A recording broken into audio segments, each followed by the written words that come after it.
Oht, et suu- ja sõrataud võib Eestisse jõuda, on hetkel spetsialistide sõnul väga kõrge ning et seda ei juhtuks, tuleb loomapidajatel olla eriti valvas. Ja kui see peaks jõudma meie piirkonda, mis on teatavasti Baltikum, siis on muret palju. See tähendab karjade hukkamist, see tähendab sisuliselt loomapidamisega nullist alustamist, mis omakorda mõrutab kõiki tarneahelaid. See on väga keeruline olukord. Mida selleks teha tuleb ja kuivõrd keeruline siis see protsess on, et tõepoolest siis ei pääseks taud farmidesse? No ennekõike on oluline see, et meil laseks sisse tehnikat ja inimesi oma ettevõtetesse, kes sinna tulema ei peaks. Minimeerime liikumise, võimalikult palju pesta, desinfitseerida, kaugelt tulnud külalisi mitte sisse lasta, vähemalt 48 tunni jooksul, kuna haigus suudab ka ninalimas kestal 48 tundi elada. Ise reisilt tulles mitte kohe oma loomade juurde minna ja tagada seda, et kõik biohutusmeetmed, mis on alates rõivaste vahetamisest, jalanõude pesemisest, tehnika pesemisest, desinfitseerimisest, kõik oleks täidetud võimalikult palju. Ka regionaal- ja põllumajandusminister Hendrik Terras on öelnud, et Eestil on suu- ja sõrataudi saabumise puhuks kõik plaanid paigas ning et haiguse levikut hakkaks vajadusel piirama nii politseinikud kui ka kaitseliitlased.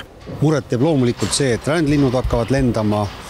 Metsloomadel on kindlasti kevadel tegemist rohkem ja meil on ju lihaveiste karjad, kes on vabas looduses, suhteliselt vabas looduses, nii et neid riskifaktorid on hästi palju, aga selge see, et me teeme kõik, et seda ohtu miinimumil hoida. Kas on varasemalt Eestis ka olnud suu- ja sõrataudi?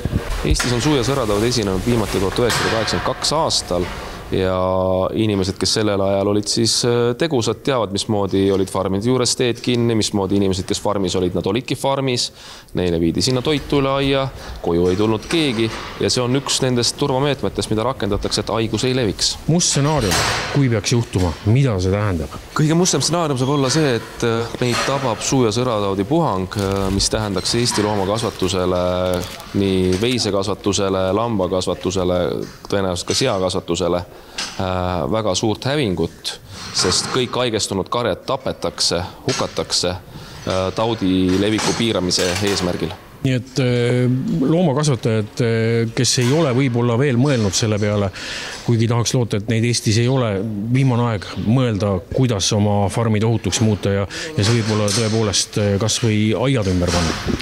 Jah, aiad on ka kindlasti üks turvameede, aga kui on mõttepaus, et me ei suuda ise välja mõelda, mis on, alati võib pöörduda Eesti Tõuloomakasvatajate Ühistu poole. Meil on ka kodulehel olemas koolitused tänaseks, mida me oleme korduvalt läbi viinud selleks, et taudi ennetada. Me teeme kõik praegu selleks, et taud ei jõuaks meieni.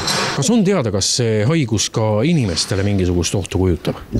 Inimestele ta ohtu selles mõttes ei kujuta, et inimeste peal ta ei levi, küll aga võib ta põhjustada haige loomaga kokku puutudes mõningasi ville ja ebamugavustunnet, aga inimeselt inimesele selliselt haigus ei levi ja inimese peal ta ei paljuna.